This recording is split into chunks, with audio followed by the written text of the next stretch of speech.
Good evening, friends, and welcome to another live session with Apollo Gleneagles Hospitals.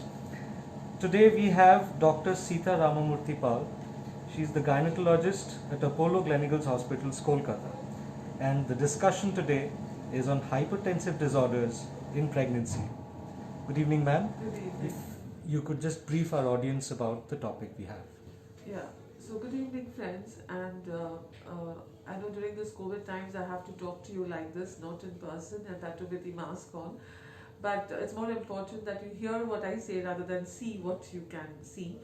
And today we're going to be talking on a very important topic of pregnancy, that is blood hypertensive disorders, that is disorders that affect the blood pressure in pregnancy.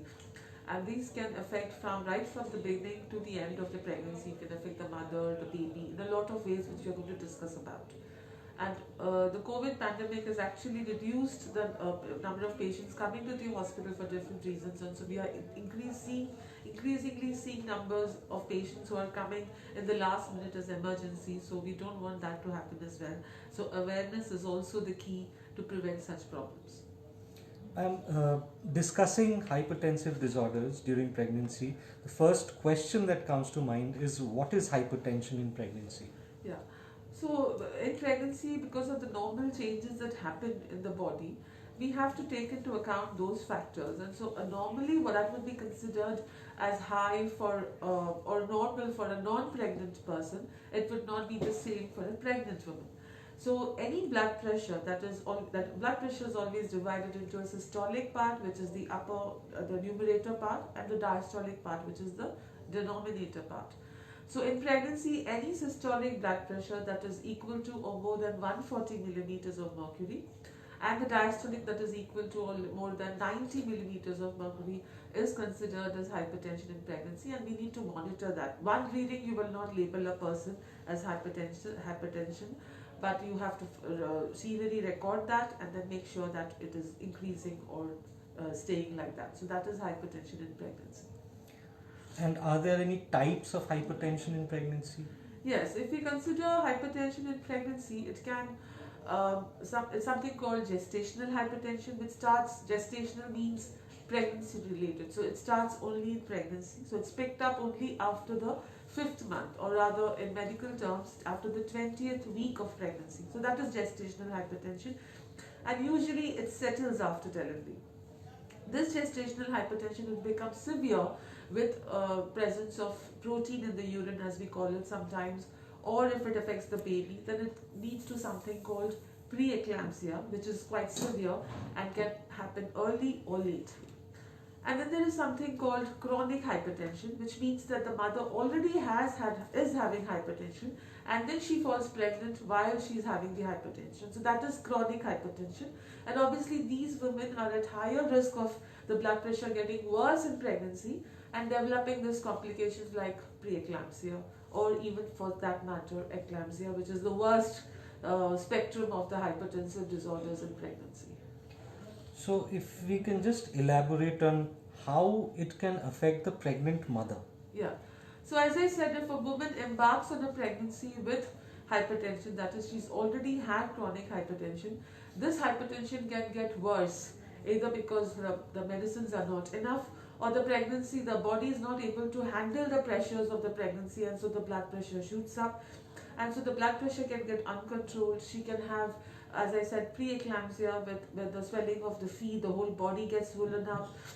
And then if that is uncontrolled, that is a severe, there's a possibility of her developing eclampsia. That is the worst bit, where she has fits in pregnancy, which can be sometimes very severe and fatal as well.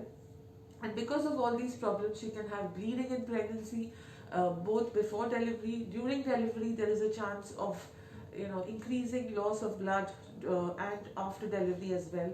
So these are the problems that affect the mother, and it can happen right from the beginning till after delivery as well. So, can it affect the baby as well? Yeah, so obviously anything that affects the mother has implications on the baby. So here what happens is, because of the increased resistance of the blood flowing through the vessels, that causes the blood pressure to increase in the mother. All the blood that is coming from the mother to the baby also gets affected through the placenta. So anything that affects the mother's blood flow affects the placental blood flow, and that in return affects the blood flow to the baby. So the baby, ineffective over the months, gets decreased blood flow and so cannot cope up with the growth. So the most common form of problem to the baby can have is the baby doesn't grow very well, and because of that there can be problems that the baby might have other problems, might deliver early, might need delivery early, especially the mother's blood pressure is not under control. So then we end up with a premature baby which has problems because it can't breathe, it has to stay in the neonatal intensive care for 2 weeks, 4 weeks, depending on how early it was born. And all these babies who are born for mothers with hypertension also have problems later on in life to develop metabolic disorders or hypertension in the babies themselves. So it is very important that we predict and prevent this right from the beginning so that it doesn't affect the mother as well as the baby. Ma'am, we spoke of predicting and preventing this. So how can this be prevented? Yeah, so the most important thing is to be aware of this problem, that there is, this can be, there are measures to prevent it. So especially if you're a lady who's got hypertension in pregnancy, you must consult a doctor before you plan on the pregnancy. Because once you become pregnant and then the problems come, it becomes a bit too late. So then you have to start consulting the doctor, as we say, prenatal counseling. You consult the doctor, make sure you're taking the right medications, because some of the medications might not be right to be continued in pregnancy, and then you see to it that your blood pressure is under control. If you have other problems like kidney disease with the blood pressure, or some other problem like autoimmune disease which is causing this hypertension, that needs to be controlled. So that is one thing.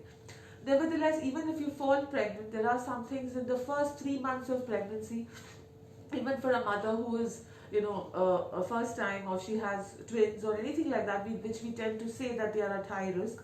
There are scans, sonographic measurements and blood tests which can be done to predict whether you will develop preeclampsia or hypertension in the pregnancy. And then other factors like reducing your weight before you fall pregnant, stop smoking, adopting a general healthy lifestyle, all this go a long way in reducing problems in pregnancy. Are antihypertensives safe during pregnancy?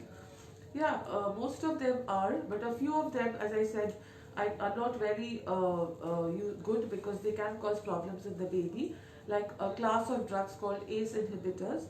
They are those which are usually, we don't like to continue them. If you're already on them, you need to stop them and change them onto better drugs before when you become pregnant. So these have to be done in consultation with your physician or cardiologist, so that you have the right dose and your blood pressure is under control. But generally, most of them are well tolerated.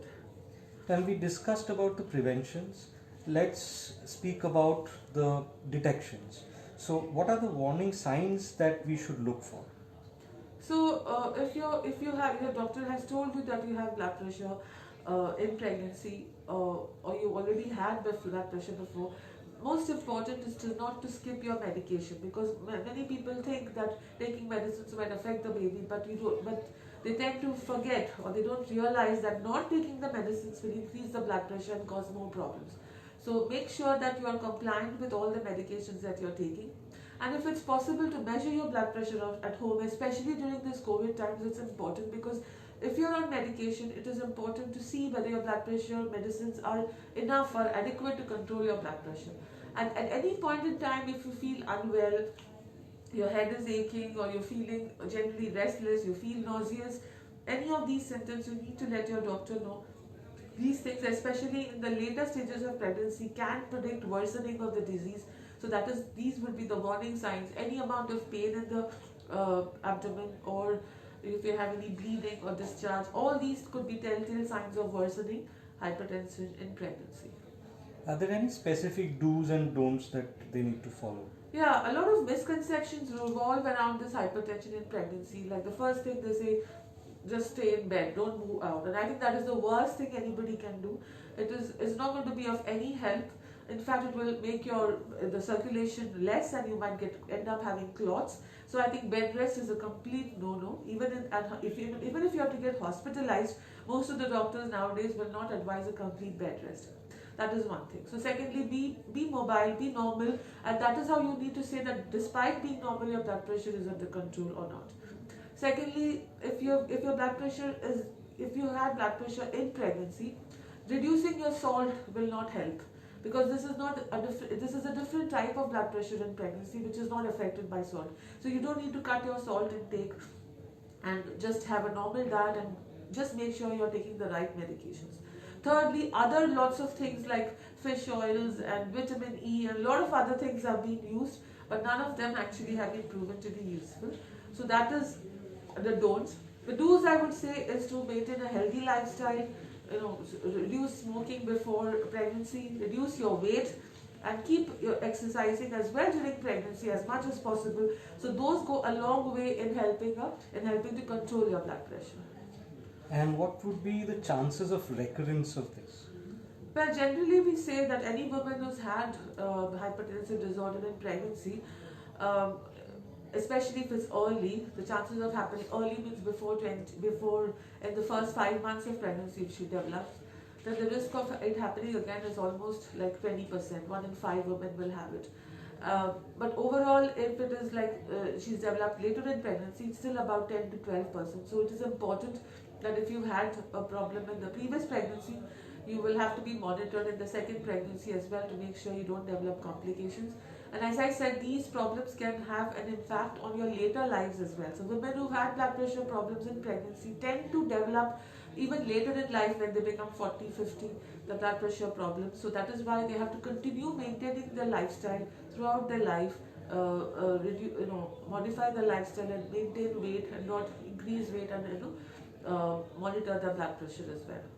And as we come to the end of this session, we try and keep the ending on a positive note. Yes. So if you could just, give a word of advice to the pregnant audience that is listening to this discussion on how they can stay safe and, give birth to a healthy child. So blood pressure and hypertensive problems in pregnancy is a very, very common problem. It's every third or fourth woman has that. So it's not like a big major issue. But if you are alert, if you follow the doctor's advice, and then generally stick to the basic norms of what your doctor is saying, most of the women end up have a very smooth sailing pregnancy, and they tend to have a normal healthy baby at the end, either by normal vaginal delivery or cesarean, depending on what the problem was. But and India has come a long way. Earlier we used to have so many patients dying of eclampsia, as we call it, but nowadays those situations are very, very rare, and because the infrastructure has developed, the doctors are better, the hospitals are better equipped, more medications have come in place. So hypertensive disorders is still there, but with proper awareness among us, among patients, among doctors, and correct diagnosis and treatment will usually give a very positive outcome for the mother as well as the baby. Thank you, ma'am, for sparing this time with our audience. Thank and you. I'm sure we'll have more questions, and we'll get them answered by so you if as you have well. any questions, please mail them to me. My mail ID will be sent, and I'll be most happy to answer them on all your queries on mail. Thank you, ma'am. Thank you.